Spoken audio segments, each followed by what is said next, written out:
بسم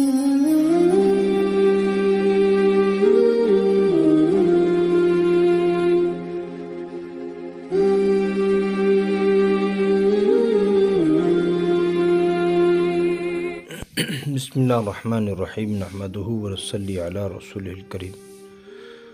حضرت ابو درداء رضی اللہ عنہ کی روایت ہے، ابو داؤد شریف میں موقوفاً اور مرفوعاً دونوں طرح روایت کی گئی۔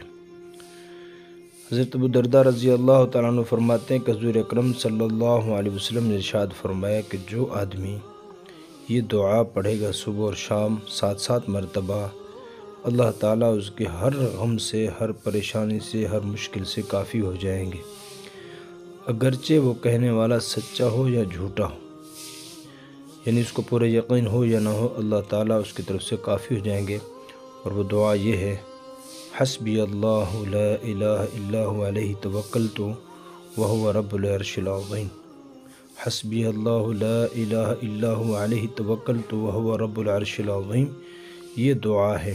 تو ہمیں چاہیے کہ ہم ہر وقت اس کا اہتمام کریں تاکہ ہر قسم کی پریشانی، مصیبتوں سے محفوظ رہیں۔